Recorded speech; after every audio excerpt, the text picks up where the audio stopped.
D. Gardner with Gardner Counseling Services. I'm also author of the Narcissistic Abuse Recovery Toolkit, an online e-course, as well as a book that you can purchase on Amazon. It is the last day of 2020. So I think that this is a good time to talk about goals. I don't believe in New Year's Eve resolutions. I don't subscribe to those. What I usually recommend to my clients in my practice is that if they want to make a change in their behavior that's going to last, a permanent change or a long-term change, they're going to need to make the change now. October, November, December, June, July. If you want to stop smoking, stop smoking. If you want to say, okay, I'm going to smoke this one last cigarette today, after that, that's it. If you want to lose weight, you want to go to the gym, do it now. Do it in December, do it in October, do it in June, do it in July. Most New Year's Eve resolutions, this year, that's it. I'm not going to do this. I'm going to make this change, fall off somewhere around the end of February and around March. For years, I've been in the gym and it's crowded, it's packed in January. February is about half the number of people. March, there's even more. Professional literature, what that means is research shows that there are more suicides in the month of March and April, around that time of the year, than any other time of the year. That's when a lot of New Year's resolutions have fallen off. The person said, okay, I'm going to eat right, or I'm going to make this change because I've been miserable. And then they fall off the wagon and they just say, forget it. Because in their mind, this year, 2021, will be my year. So I screwed up in March. I drank in February. I gave up in April. Forget it. And then they just fall off. So that's kind of the drawback of doing New Year's Eve resolutions. They may work for some people, but the research has shown for most, they do not. So this talk is about setting goals. It's about goal setting, and it's about your mindset, creating a mindset of achievement, of setting your goals. So face it, nobody owes you a living. Nobody owes you a living. We spend a lot of time focused on this other person need to do this other person need to do that. Why don't he treat me like that? Why did she say that? I don't deserve that. This person should treat me like this. Nobody owes you. Your 18 years are over. Nobody owes you. Nobody's responsible for making sure you get treated the way you want to be treated. Is you. Nobody owes you that. So the only person that is responsible for really respecting you is you. And it's so interesting how when we love and respect ourselves, it overflows into our lives. So pointing that finger, taking that finger and pointing it, turning around, you owe you. Nobody owes you. So take your focus off of everyone else and blaming everyone else. What you achieve or fail to achieve in your lifetime is directly related to what you do or fail to do. It's directly tied to your behavior. So if you have some achievements that you want, if you want to lose weight, if you want to go to school, if you want to finish that course, if you want to finish that book, if you want to live a happy, joyous, free life, that's directly related to your behavior. It's on you. No one chooses their parent. No one chooses their parent, and no one chooses their childhood. You're vulnerable. You're vulnerable. You're at the mercy of adults around you. Can't do anything about that. Now, I'm a trauma therapist, and I'm all about, you know, looking at your past, looking at your family, looking at how that's showing up today. Is there anything you need to work through? Or is there any grief somewhere? Is there any pain somewhere? Is that what's causing you to pick these bad relationships or to connect with people that harm you or make these poor choices and remain in situations longer than you ought to, like maybe on the job when you know it's time for you to go?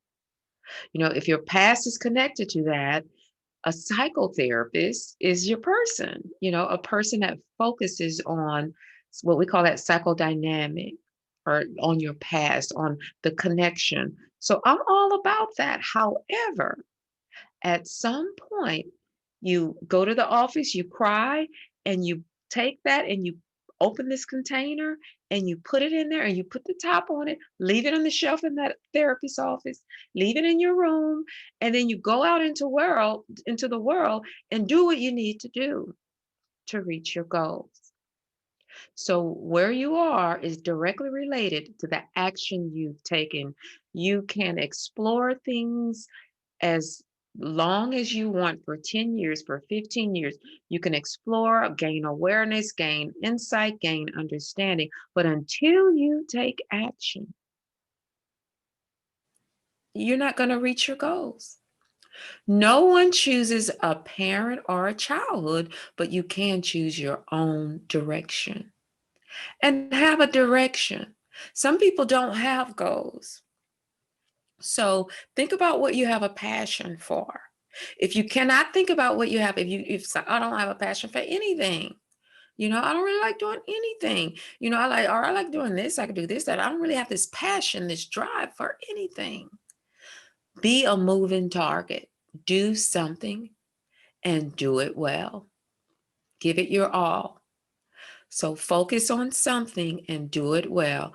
Maybe focus on a couple of things and move and see which one works out for you. Have a date on it, put a time limit on it, but be a moving chart target. Join a volunteer committee, a volunteer group. Um, look at other jobs if you're very unhappy.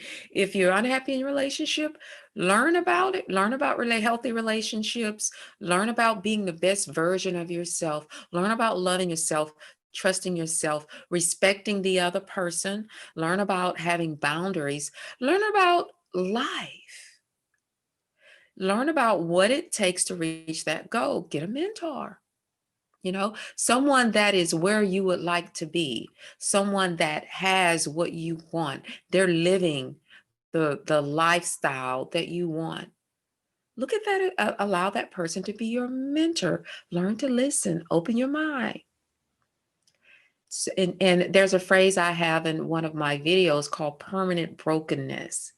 Check that video out, because if you're the type of person that I'm broken, I'm sick, I don't know what's wrong with me, I'll never be happy, I'll never find what I'm looking for, I'll never have the relationship of my dreams, I'll never have this, I'll never have this, my family did this, my mother did this, my dad, well, I didn't have a dad, or my dad did this is why I act like this, and you feel stuck in that. You only go so far in your recovery, and then you drop.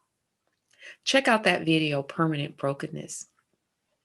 Everyone has problems and obstacles to overcome, but that too is relative to each individual. Everybody have problems. I prefer to not use the word problem, but use the word obstacle that you can overcome. There can be barriers, they can be overcome, hurdles, we jump over hurdles.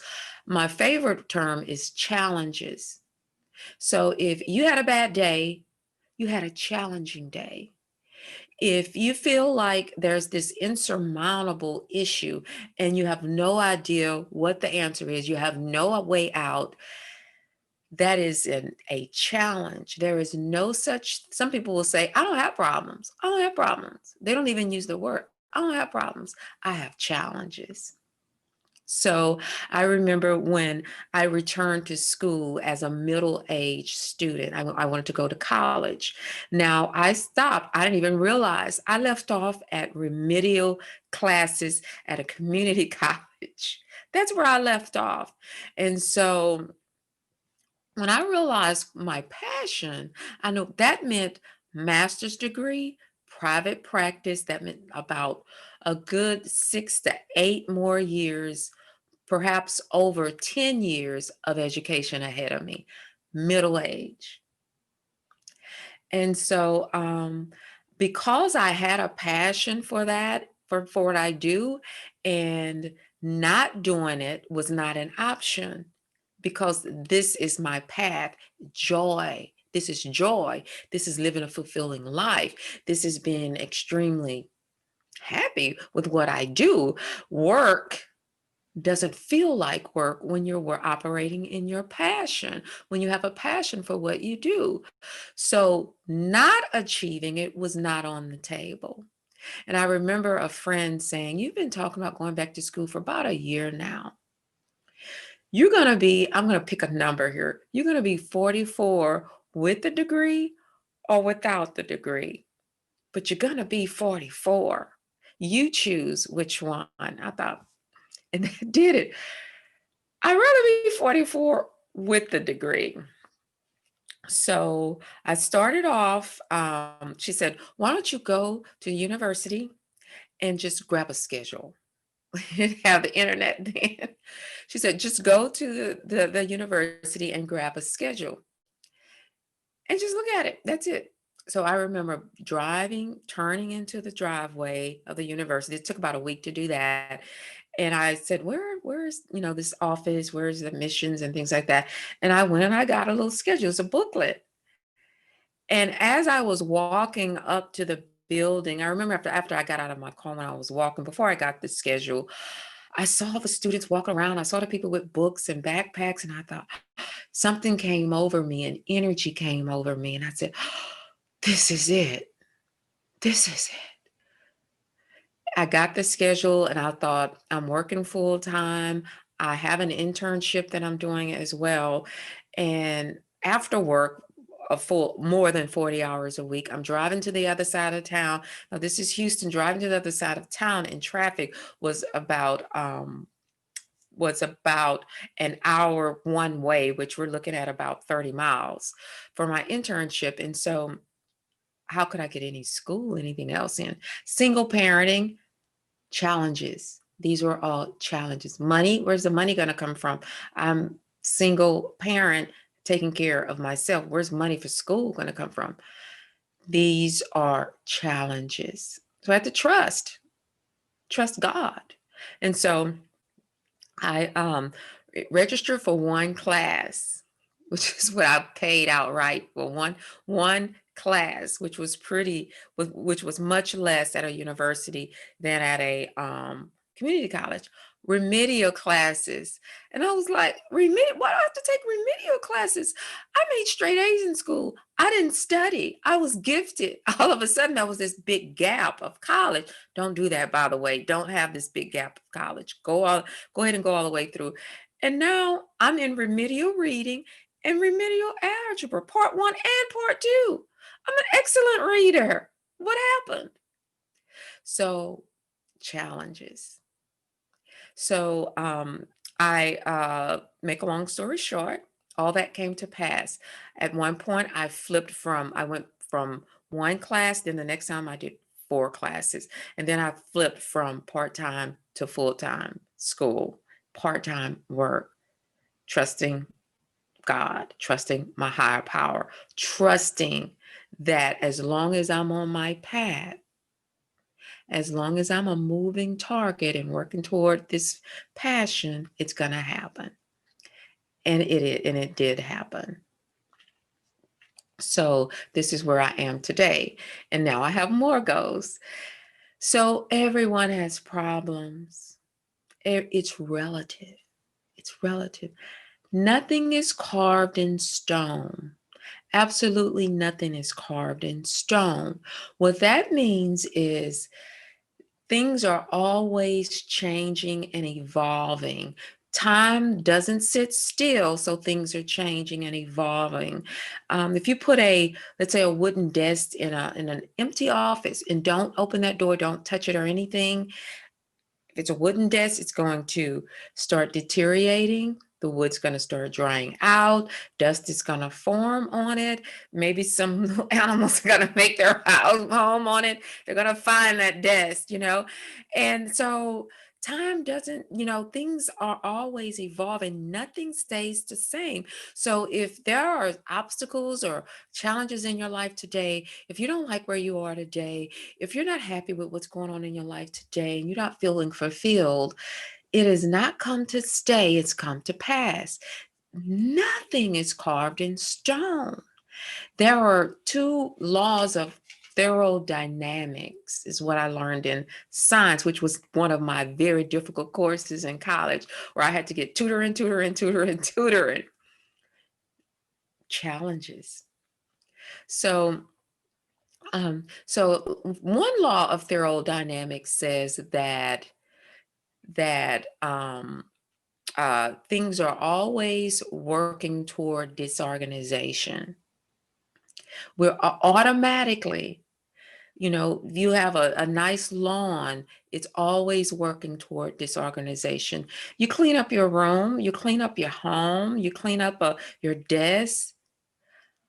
The life in this world, before you know it, no matter how clean you are, where'd that dust come from? We constantly have to keep things in order. That's life. There's an energy in this universe that's always working toward messing things up. We don't grow without that. We don't grow without disorganization, without having to clean things up, fix things, change things, recover from things, heal from things. Things are always breaking down. You have a home, you're never done with fixing on it. The other law of thermodynamics is nothing is ever destroyed. Nothing is destroyed. I'm summarizing, nothing is disappeared. Things are only transformed. So even the human body, if a person passes away, if a person dies, they get cremated, there is some physical matter still there. It looks different. The person is buried, they transform, and there is something physically still there. Nothing disappears. If you have a computer and you delete things, and now that computer is in the dumpster, police, forensics, the forensic department can get your computer, or a computer expert can get your computer, and they can find all those files you deleted. All it does is take them, shrink them, and put them somewhere else on your computer. Everything is there. Nothing is destroyed. The only thing that happens is things are transformed. Nothing is carved in stone. So change is possible. Things are going to always change. Sometimes you may be going through a lot of emotions, or you may have lost your job, or things just didn't turn out. Your dream blew up. Things didn't turn out the way you thought they would. That person was not the way who you thought they were, living a double life. You are constantly changing, and so is everyone else around you. The world is constantly changing. Nothing is carved in stone. You can change anything in your life if you want to badly enough. There's controversy around this. I want you to really look at this. Look at what's right in front of you. Sometimes a person, what do you mean I could change anything? If I want to change my job and become an astronaut tomorrow, I can't change that. So you can split hairs like that and be unrealistic. Look at what's in front of you. If you want to, where do you want to be a year from now? Then what do you need to do today? What do you need to do to take the next step between now and your head hits the pillow when you go to sleep? So what do you need to do? What are your objectives? So there's an ultimate goal 1 year from now, 5 years from now. My goal I told you all about earlier was a 10-year goal. I wasn't expecting it to be a 10-year goal. I had somewhere where I need to be no matter how long it took. So there was a goal, and then there are objectives. What is the next step? What's the next action? Go online and look it up. Go online and see what's available. See what jobs are available. Talk to people. Just, prime the pump. Look around. Put yourself out there. Be a moving target. You can change anything in your life. There's an example in my group earlier. We were talking about a garage. Let's say you've got a messy area in the garage. You've got multiple people that live there. One person pull up and they see it and they keep going. They move stuff apart, maybe aside, so they could put their bike there, or you could put your park your car there, just enough space for that. Next person come and they see this mess. They leave their car outside of the garage and they can't even go inside of the house, go through the garage until they clean that up. Could the first person have done it? Could the first person have chosen to change that dirty garage or messy garage that's in their life? Could they have done it?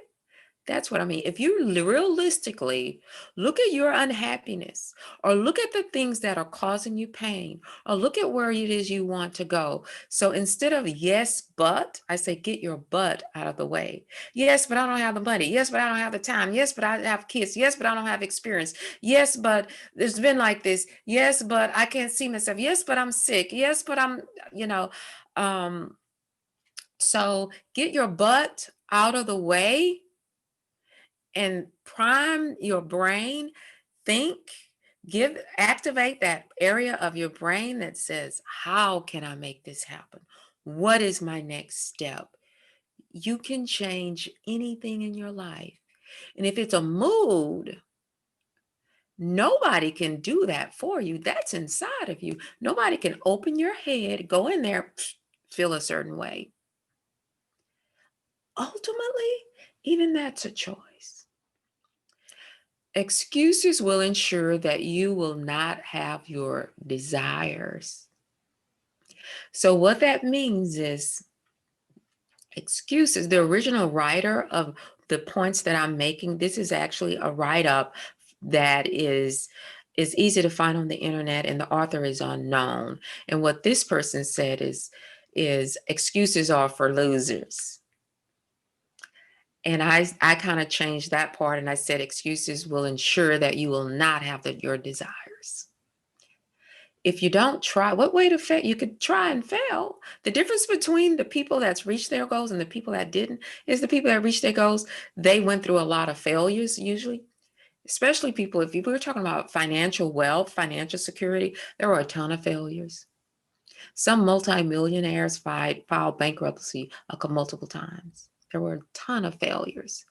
They were willing to do it. The only difference in the person that's willing to move forward and take the steps that they need to and move forward and reach their goals, and the person that didn't, is action. Action. No excuses. Challenges. They're mere challenges. Those who take responsibility for their actions are the real winners in life. Take personal responsibility for your actions. Take personal responsibility for where you are in your life right now. In December, on December 31st, 2020, if you look around your life and you don't like what you see, it's on you. The good news is that changing that is on you. Sometimes people feel like they're in a corner. They feel like there's so much that's happened. I'm in a corner. I have nowhere to go. I'm stuck. That is not ever true. You always have options. So if you're thinking, if you prime that brain, prime that point, that pump, and you start thinking it's possible. How? How can I reach this goal? I have no idea how I'm going to reach this goal in a year. I have no idea how I'm going to move out of this place and be in my own place. I have no idea how I'm going to get this job. I have no idea how I'm going to get this relationship. I have no idea how my partner is going to treat me right or in change. I have no idea. But if you think, how can this happen? What are my options? You always have options. I can do A, I can do B, I can do C. If you get stuck, call someone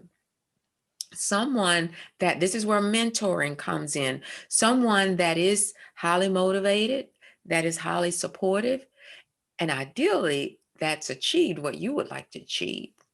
Get their feedback, learn about how people that have succeeded in various areas of their lives, whatever the area it is you want to grow in. It could be financial, it could be physical, it could be emotional, it could be social. Talk to people that are really social. Talk to people that have hobbies. Talk to people that it's like, wait a minute, they have a life and I don't. They seem to have it going on and I don't. Talk to those people, find out what makes them tick. They're not always able to articulate it unless they're very self-aware. Some people are naturally motivated, but just notice how they tick. There's tons of information on the internet for whatever you're trying to do. So if you cannot think about your own options, we need other people. I've had plenty of mentors for marketing, mentors for learning, many mentors for learning how to do what I do, how to practice psychotherapy. What's the difference in psychotherapy and coaching? How do I do Zoom? How do I do all these meetings? How do I move my practice to online? How do I do this? How do I do that? How do I do that? How do I pass statistics? Whew. So you don't have to do this alone. Self-love says, I deserve help. I deserve to get here. Why? Because I love myself. I love myself. I esteem myself. So somebody is going to use their power, their influence, and their ability to help me. It happens over and over again when you're walking in your path. Somebody is going to come into your path and use their power, their ability, and their influence to help you when you need help. But you got to be a moving target, and you got to open your mouth, and you got to dial that number, or you got to look up and send that message, or go online and look up that information and write down some notes. Winners meet life challenges head on. Meet life challenges head on. What that means is we're not going to be indirect about what we want. If you have, for example, boundaries. Boundaries is a tough one for some people. They need to tell somebody no. They need to focus. They need to be able to say, it is not okay to treat me like this. If you yell at me again, I'm going to. This is what self-care is about. Just griping and complaining. I call them gripes. If you go to a loved one and you're just griping and complaining, or you go to a supervisor, or you go to, and you're just constantly complaining about what they did or didn't do without any kind of solutions, it's just a gripe. So if you feel like you're being disrespected or mistreated or not honored, chances are that means you're not honoring yourself if you don't do anything about it, because you are responsible for how people treat you. We teach people how to treat us. So put a boundary out there. If you do this, I'm going to do that for me. Or come right out and say, that is not appropriate. No, I don't want to do that. If you don't want to do it, yes, I want to do this. If you want to do it, you let your outside behaviors be consistent with your values. What do you value? Oftentimes people without goals don't value anything. We wake up that morning, we brush our teeth, wash our face, take a bath, hop in the car, maybe make some coffee, stop by McDonald's, stop by Starbucks. This is autopilot. We order our favorite drink, and it better be fixed. Mine is chai tea. And it better be fixed the way we want. We drive, we're rushing maybe. We're rushing, and we rush into work, and let's say you might be running a little bit late for work, and here comes the boss. Where's that report? Where's this? And you snap, and then you got all day looking at the clock. Get out of here, only to get off of work, maybe go drink, maybe go overeat, not exercise, come home, get in front of the TV. You know, we've overeaten, now we're bloated, or we've drank and then we pass out, wake up the next morning feeling like crap because we're not eating right, we're not exercising, we're not taking care of ourselves emotionally, physically, socially, spiritually. And then that whole cycle starts all over again. It's like a hamster on a treadmill, 5, 6 days a week, autopilot. Before you know it, you said, I'm going to do this, but I'm going to do it tomorrow. I'm going to do it next month. I'm going to wait next year. I'm going to wait a couple of years. I'm young now. I've got plenty of time. Or I'm going to do it tomorrow. Before you know it, you look up in your midlife. Or it's been 5 years. You don't stay in the same place because time kept going. So now you're that 44-year-old without the degree, but you're 44. That time kept moving. So winners meet life challenges head on, knowing there are no guarantees. So when we say winners meet life challenges head on, face address issues directly. Sometimes we sit back and we're like, I'm not going to say anything. I'm not going to say anything. It's not going to do any good anyways. Speak up. Say something respectfully. When you did that, this is what I wanted. Sometimes this is what I want. When you did that, this is how I felt. Please don't do that again. When you did that, this is how I felt. Please don't do that again. And if they do it again, then you have to come up with some actions that you're going to take so that that doesn't happen again. You might need to pull back. Another thing is there is research out there. There's theories. It's kind of controversy of one of the major contributors to. There's research out there that says one of the primary contributors to men making more money than women in the workplace is because they will ask for more.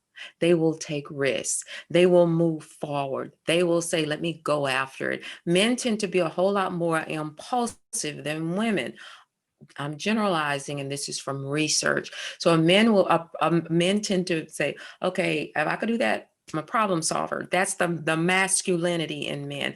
That is if a man is in his masculine. If a man is functioning as a masculine man, then he's going to be more of a warrior and a go-getter. And so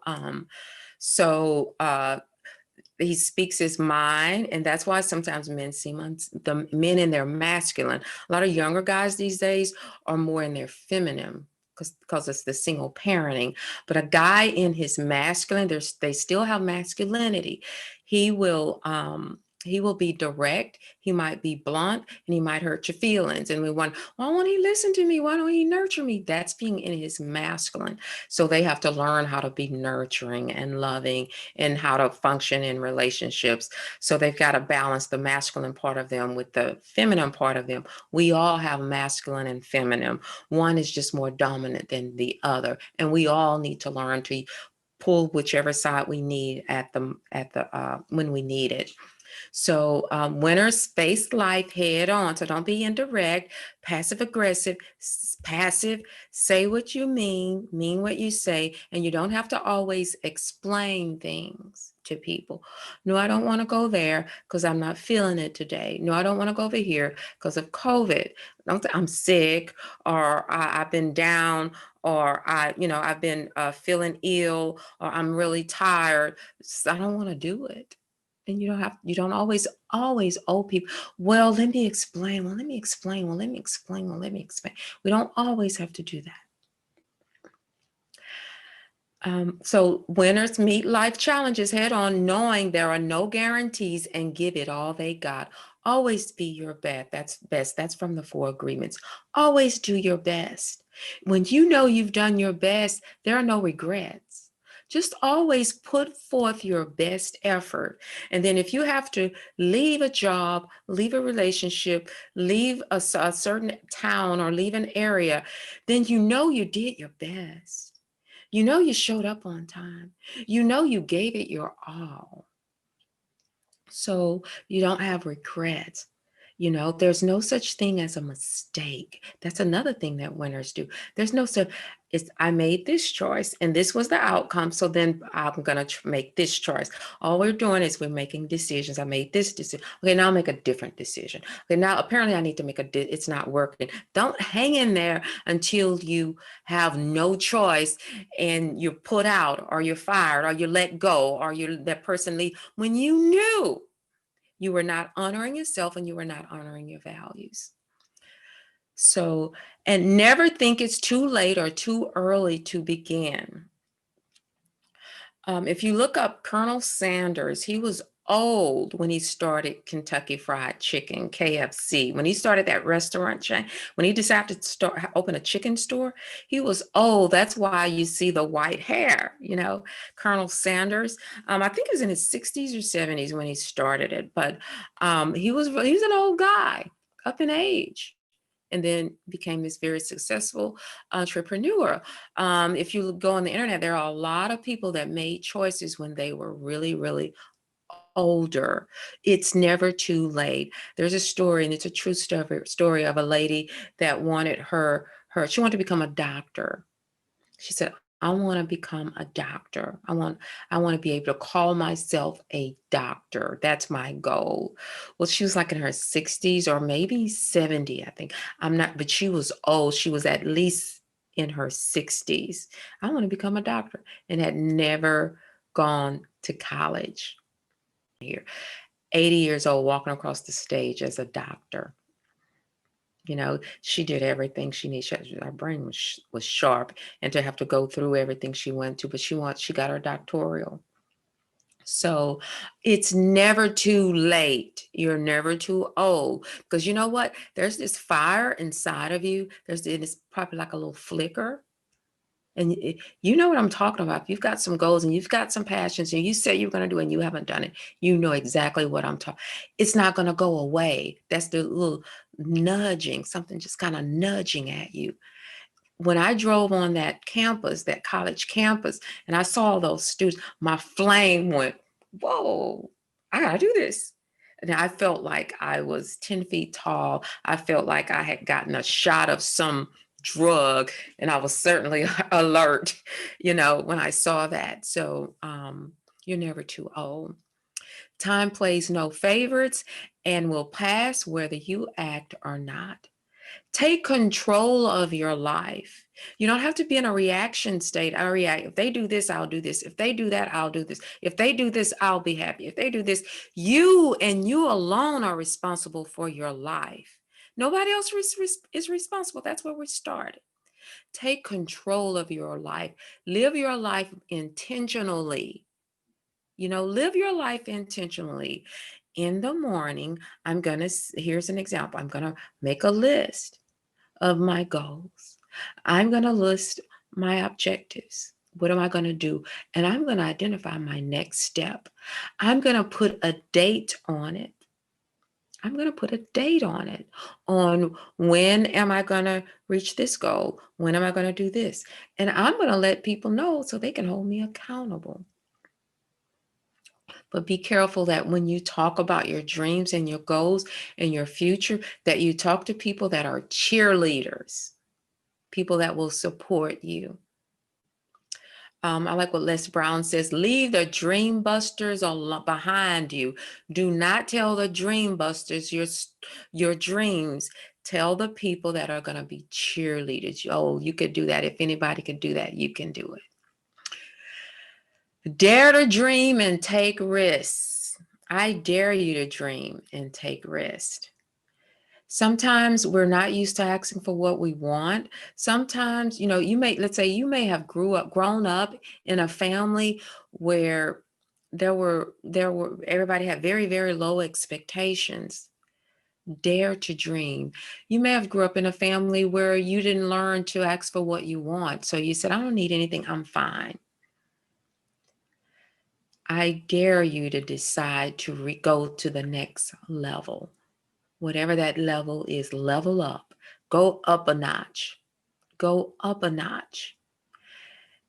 And There are some people do it's kind of cheesy, but it works. Some people do what we call vision boards. It's where you get a poster, you cut out images in maybe magazines, or can find them on the internet, and you paste these images on this board, put it in a frame, put it on your wall, keep looking at it every day. You know, look at it every day. That's programming yourself. I did that a couple of times. Almost everything on my vision board has come to pass. Another thing is a God box. You could have a little box or a little container, a beautiful container. Write down on little sheets of paper what your goals are and your dreams. Fold up those papers, put them in there, put it in there, put it on the shelf.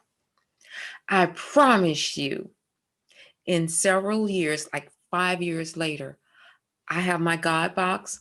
I opened it.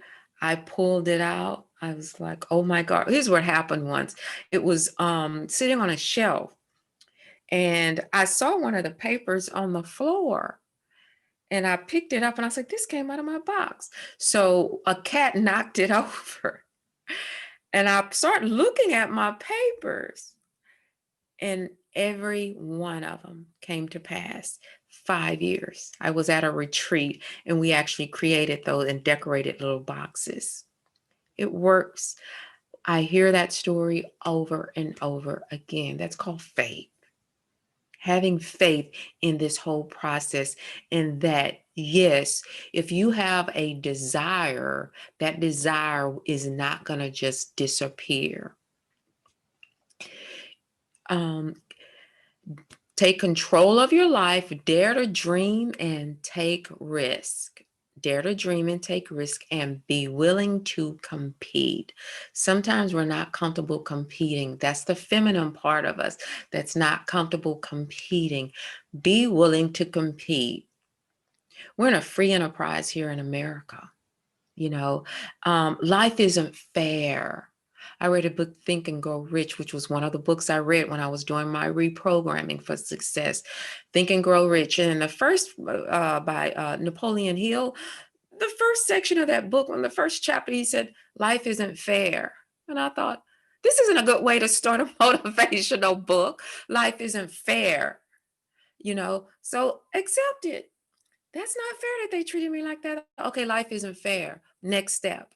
What do we need to do? What is my next step? Am I going to gripe about her, or am I going to, they promoted that person over? Okay, life isn't fair. What are you going to do about it? What are you going to do about it? So be willing to compete. Be respectful, but be bold, and be willing to market yourself. When you're going on a date, when you're going on a job, when you're growing your business, you're marketing yourself. You're always marketing yourself. So be the best version of yourself inside and out at all times. You're always marketing yourself. Have that dream and be willing to compete. Be willing to brag. Now, I'm not talking about I'm better than everybody. I'm not talking about if you're the type of person that live up here like a narcissist, this does not apply to you. I'm talking about that person that feels like they're less than, that don't like to ask for what they want, they won't speak up. Be willing to compete, and be willing. There is nothing wrong with saying, I am going to be successful because I want to be, and I deserve it. I it is okay for me to be the best version of myself. It's okay for me to succeed. It's okay for me to move higher than some of these people around me. It's okay for me to love myself, believe in myself, and believe I am an amazing person. Not talking to the narcissist, because that's not what's really going on the inside of that person either. So I'm not saying think of yourself as higher than you ought to, but what I am saying is believe in yourself. Believe that you deserve to have wants. You deserve to have needs, wants and needs and wants. You deserve to reward yourself sometimes. So go after it. Receive. If you aren't willing to work for your goals, Don't expect others to. So finally, believe in yourself. If you're not willing to take action and work to reach your goals, if you don't take the action, if you're not willing to take action, take the next step and then take another one and then take another one. Put dates on these, put them on your calendar. If you don't do it that day, then do it the next. You know, if you're not willing to do that, don't expect other people to believe in you. Don't expect other people to put forth more work in helping you be happy and joyful and free than you do. It starts with you. Believe in yourself. That's where it starts. If you don't believe in yourself, then surround yourself around people that do believe in you until you do believe it.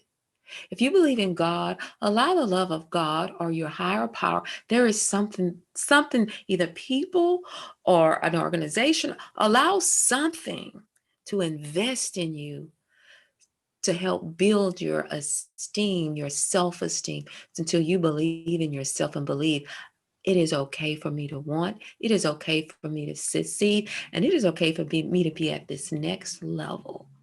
It is December 31st, 2020.